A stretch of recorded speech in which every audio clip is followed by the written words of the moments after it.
question is, how is the United States government any different? And that's what I'm wondering.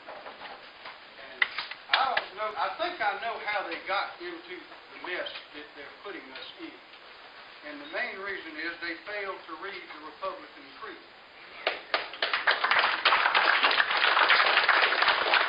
It says, if I can seek opportunity, not security, I want to take the calculated risk to dream and build, to fail and to succeed. Well, nobody wants to take a risk. We're getting into a society, into a mentality in the country, I'm afraid, ladies and gentlemen, and the young people don't know the difference is the problem.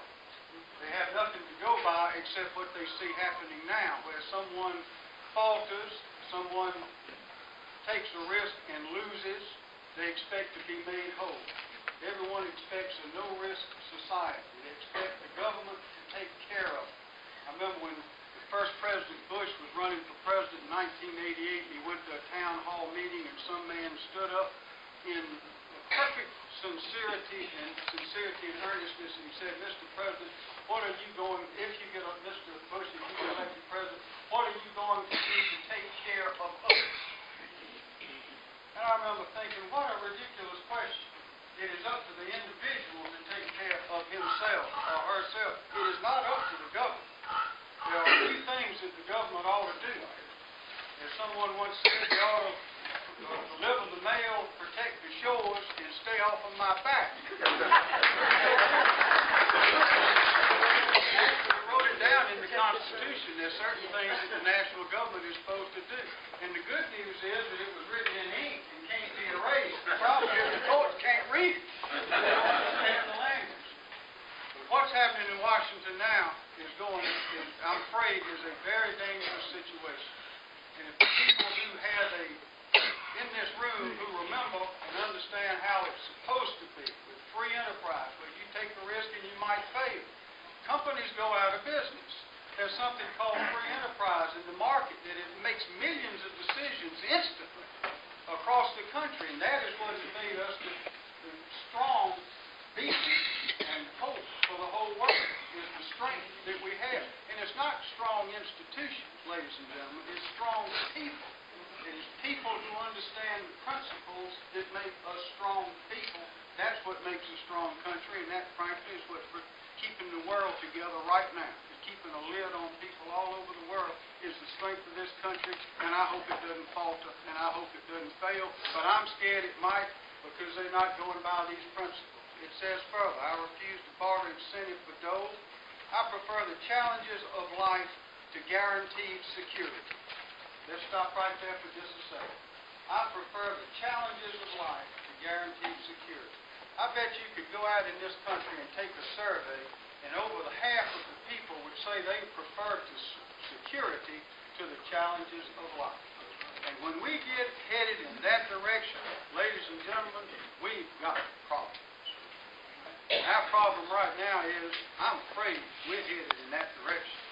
As Senator Phil Graham used to say, when you got more people riding in the wagon than you got pulling it, you got a problem. And everybody is looking for a way to get in the wagon.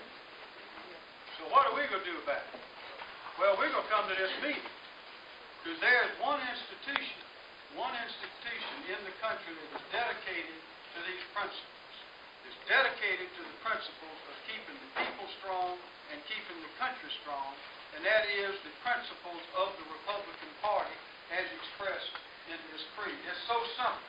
I've started carrying this around with me all the time to read it. When I see something ridiculous happening in the newspaper, I can find somewhere, and it's almost like carrying a political Bible around with you. You can find something in there that answers that question. So as Bob Dylan said, the great poet of our time, he said, the times they are a-changing, but not the principles. The principles, these steadfast principles that have made us strong will never change. And it's up to us to be sure that they don't, that the people understand. So tell the children, teach the children, come to the meeting, and elect candidates who understand these kind of things. Because without that, they are not going to hit it anyway. I want to close with one very happy thought that I heard from Christy Todd Whitman. she's one of us. Y'all remember she was the governor of New Jersey and then served for a number of years under President Bush as head of the EPA, Environmental Protection Agency. I had the good fortune of sitting next to her at a luncheon in Columbia not long ago. And we were talking. And she was talking about the mountains up in Greenville and Spartanburg and Oconee. And she was talking about the ocean, the beautiful coastline and the Grand Strand, which is not named the Grand Strand for nothing. There's not another one like it anywhere. You can't find one. And the rivers and the oceans, and I reflected back to Walter Edgar's book, you ought to read it, on the history of South Carolina. And he refers to the explorers, the French and the Spanish that came over here and were marvel at the abundance of natural resources, more animals, different types of trees, and he lists these things there. We got 130-something different types of trees in South Carolina. In England and those other places, they had about 30 different types of trees. It's just living in the promised land. It's the Garden of Eden. It's a wonderful place. But sometimes we forget about it.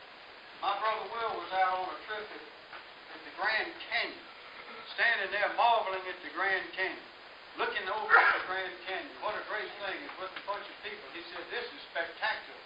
The fellow next to him from somewhere else said, yes, it is, but have you ever been to Beaufort, South Carolina and stood on that street, looked out at those 300, 400, 500-year live oak trees and the Spanish moss and seen the abundance of life in the marsh out there? Have you ever seen that? He said, yes, I have. Well, we overlook it sometimes. But Christy Todd Whitman said, you have an abundance of resources here. And the best news is you have not messed it up like some of us have in other states.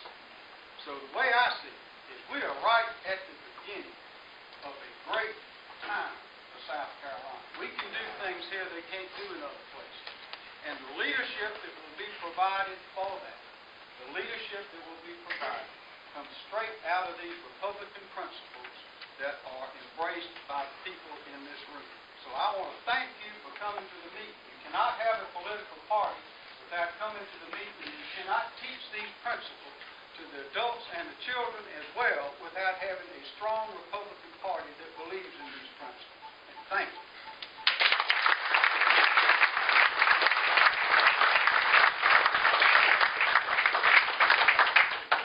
We got more speakers. So I've asked several local people who've been involved in this group, who participate in this group, to come up and give us about 2 minutes of what this group